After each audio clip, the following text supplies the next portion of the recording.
Ibu-ibu yang dirahmati Allah Subhanahu wa Ta'ala, pada kesempatan kajian ini yaitu tentang hal-hal yang membatalkan puasa.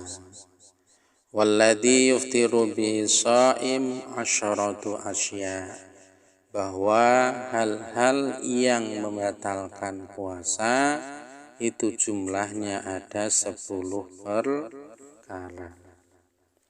Yang pertama yaitu ma wasala amdan ilal jawf warras, yaitu sesuatu yang sampai dengan sengaja kepada lubang, bahwa manusia ini kan punya lubang.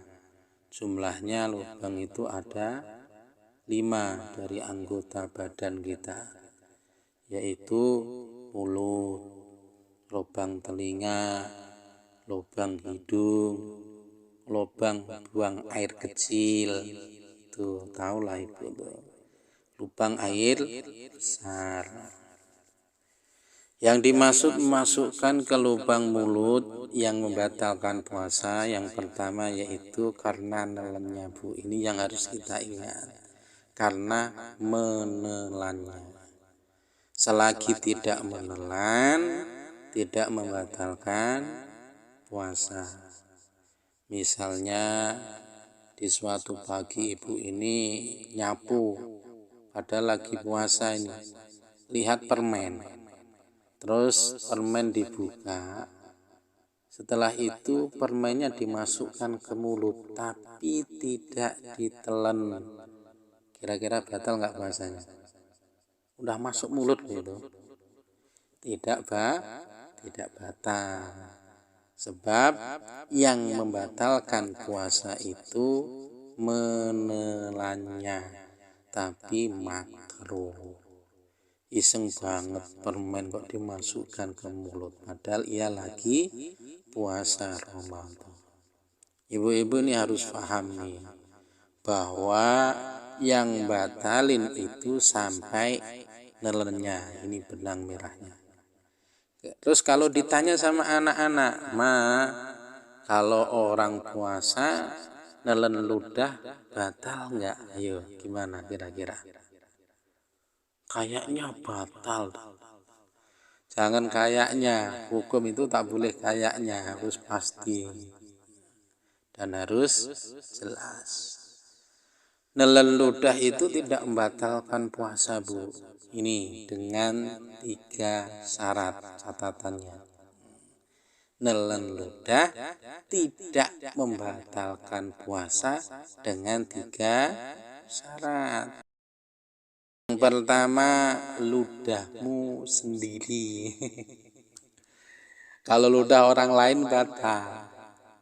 Cuman ngomong tentang ludah orang lain ya jangan dibayangin ada ludah orang lain di meja terus kita jilat, terus kita telan. Jorok banget kalau kayak gitu. Berarti kalau yang berpikiran seperti itu, ibu-ibu ini belum pernah belajar tentang keharmonisan dalam rumah tangga.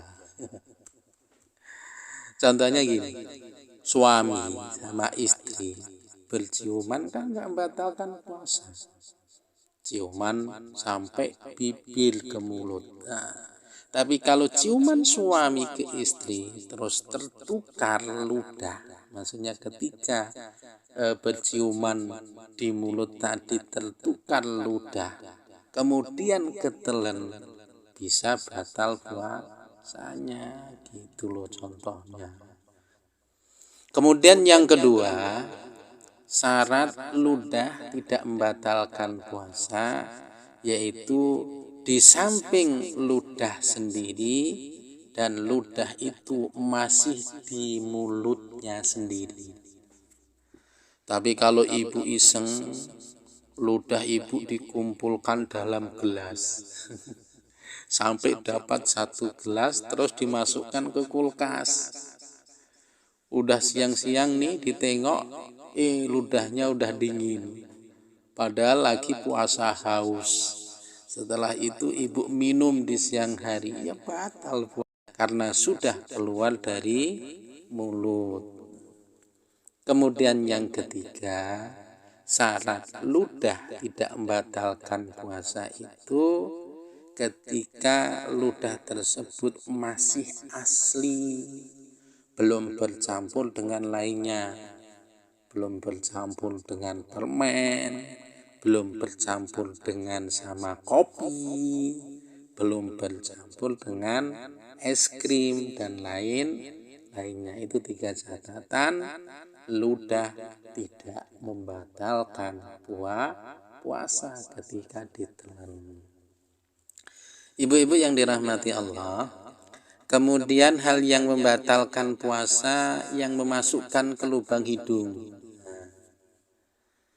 Memasukkan sesuatu ke lubang hidung itu membatalkan puasa.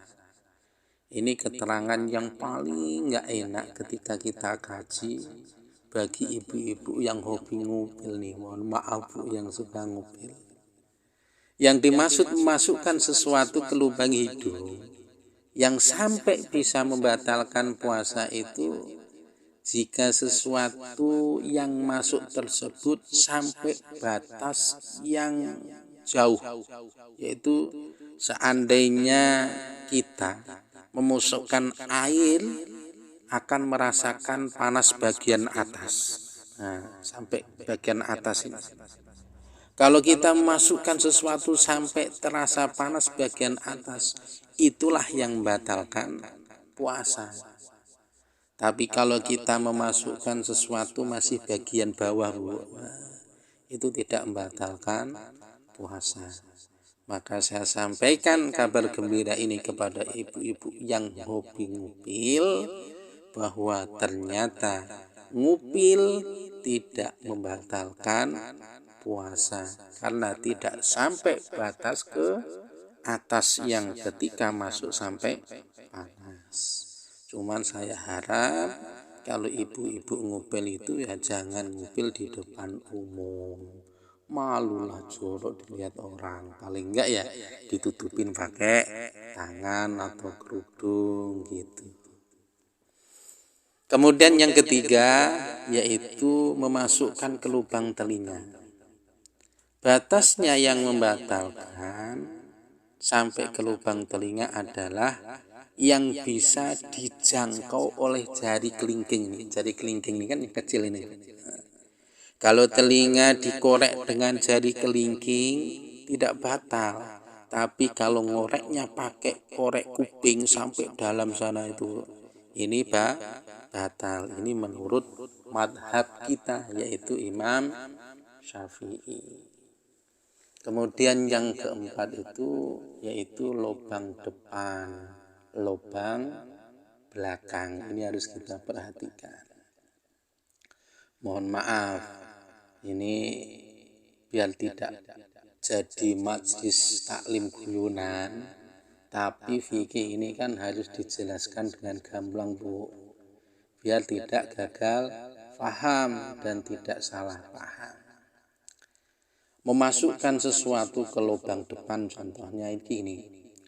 Misalnya seseorang laki-laki lubang kemaluannya ditetisin air dengan sengaja, maka batal puasanya itu. Nanti bilangin sama bapaknya. Kemudian atau seorang ibu-ibu memasukkan obat ke dalamnya, ke dalam itulah tahulah obat anti keputihan atau lainnya, maka batal. Atau para ibu wanita yang lagi mensucikan buang air. Nah ini ketika bersuci hendaknya digosok dengan telapak jemari. Seperti ini. Nah, telapaknya. Jangan pakai jemarinya. Pakai telapak jemari, telapaknya. Sekeras apapun tidak batal. Tapi kalau mensucikannya jadinya sampai dibelokkan kemudian masuk masuk ke dalam ya batal puasanya. Maka hati-hati ibu, kalau mensucikan pakai telapak tangan aja, jangan pakai jemari. Kalau pakai jemari belok ke dalam maka batal puasanya. Kemudian yang kedua, hal yang membatalkan puasa adalah wal qai'u amdan, yaitu muntah yang disengaja. Kalau muntahnya tidak sengaja tidak batal. Contoh, ibu-ibu hamil muda muntah, nggak batal. Naik kendaraan mabuk, ini kan nggak disengaja, muntah, tiba-tiba muntah, masuk bau yang nggak sedap ke hidung, kemudian muntah, nggak apa-apa, nggak batal puasanya, lanjutin aja. Yang membatalkan adalah muntah dengan sengaja. Contohnya jarinya dimasukkan ke tenggorokan supaya muntah, ini kan sengaja. Atau ketika bapak ibu jalan-jalan terus cari bau, sengaja cari bau sehingga muntah, nah itu namanya sengaja, maka batal puasanya. Intinya kalau tidak sengaja tidak batal, asal dengan catatan jangan nelen ludah sisa muntahan. Ketika kita naik kendaraan bis atau mobil pribadi, tiba-tiba di tengah perjalanan muntah, cepat-cepat berkumur supaya mulut bersih. Tapi kalau muntah tidak berkumur, ludah ini sudah bercampur dengan muntahan dari perut, kemudian kita telan, maka batal puasanya, harus cepat-cepat berkumur. Kemudian yang ketiga, hal yang membatalkan puasa adalah wal wat'u amdan fil farji, yaitu bersenggama dengan sengaja. Seorang suami memasukkan kemaluannya ke istri sebentar lalu ditarik, contohnya, batal puasanya walaupun belum keluar air mani. Paham ya? Terus ukuran memasukkan itu gimana? Ukuran memasukkan suami bersenggama itu jika suami sudah memasukkan kepala kemaluannya itu ke wilayah farji istri, batal puasanya. Tidak harus sampai batang kemaluannya. Nah, itu sudah membatalkan puasa. Paham? Nggak usah dilanjutin ya. Jadi batasnya itu kepala kemaluan udah masuk ke lubang farji, batal puasanya. Tidak harus sampai pangkal batang kemaluan masuk, walaupun sebentar, walaupun tidak keluar mani. Ketika bersenggama seperti itu di puasa, maka batal puasanya. Ya puasa ibu, ya puasa suaminya. Kemudian yang keempat yaitu al-inzalu am-mubasyarah, keluar mani karena bersentuhan. Kalau yang tadi itu kan bersenggama tanpa keluar mani, ini keluar mani tanpa bersenggama. Ya, mungkin dengan onani atau apa, ketika puasa onani, batal puasanya. Sengaja mengeluarkan mani maka batal. Tapi kalau keluar mani tanpa sengaja tidak batal puasanya. Contoh, ada orang tidur di siang hari, ternyata ia mimpi basah. Bangun-bangun dilihat ada air mani, tidak batal puasanya, terusin aja sampai maghrib. Kemudian yang kelima, hal yang membatalkan puasa yaitu kita gabung aja, karena ini khusus untuk perempuan, yaitu nomor 5, nomor 6, dan nomor 7, yaitu haid, nifas, melahirkan. Ketika ada seorang wanita berpuasa jam 5 sore, udah mau maghrib, ini kan jam 5 sore, tiba-tiba haid, batal nggak puasanya? Batal. Pinter lah ibunya, udah ngerti lah. Kemudian ada seorang wanita yang ahli ibadah, lagi hamil tua. karena ini bulan Ramadan banyak berkahnya, ia berusaha tetap untuk puasa padahal hamil tua.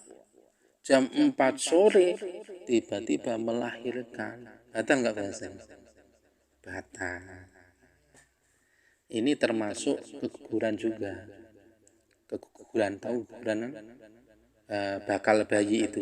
Nah, ketika orang puasa dia keguguran, maka batal puasanya. Kemudian yang kedelapan yaitu hilang akal. Nah, hilang akal itu ada 3 macam. Yang pertama karena gila, yang kedua pingsan, yang ketiga karena tidur. Saya jelaskan sedikit nih, supaya biar paham. Hilang akal karena gila. Contohnya gini, walaupun gilanya sebentar, lagi puasa, terus ngobrol, tiba-tiba gila. Nah, batal puasanya walaupun sebentar. Ini harus digarisbawahi karena gila. Kemudian yang kedua, hilang akal karena pingsan. Pingsan membatalkan puasa kalau pingsannya ini sehari penuh.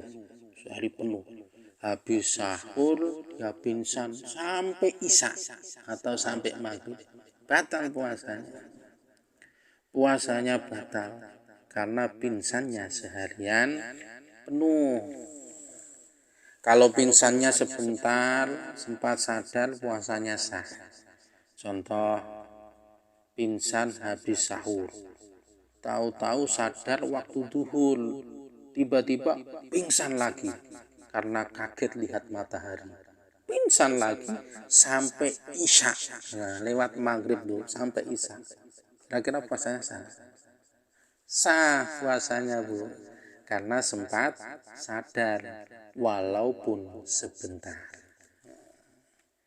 Kemudian yang ketiga, hilang akal karena tidur.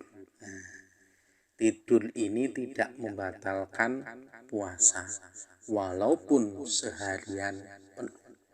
Habis sahur ibu tidur, bangun-bangun isya. Batal nggak puasa? Nggak batal puasanya. Makanya banyak-banyak tidur. Katanya tidur itu ibadah ketika puasa. Tapi ya terlalu. Kalau tidur seharian berarti nggak sholat duhur, nggak sholat asar. Nah, meninggalkan kewajiban yang lain. Sungguh terlalu. Kemudian yang terakhir yaitu hal yang batal puasa adalah murtad. Ketika ia sahur jam 9 pagi dia keluar agama dari agama Islam, maka batal puasanya. Atau mengakui ada nabi setelah Nabi Muhammad, itu sudah membatalkan puasa. Nah, karena kepercayaannya sudah beralih, tidak mengakui bahwa Nabi Muhammad itu utusan Allah, itu sudah keluar dari keyakinannya sehingga batal puasanya, apalagi sudah murtad. Kira-kira paham ya, Bu? Yang nggak paham sekarang bisa bertanya, insya Allah kita akan jawab.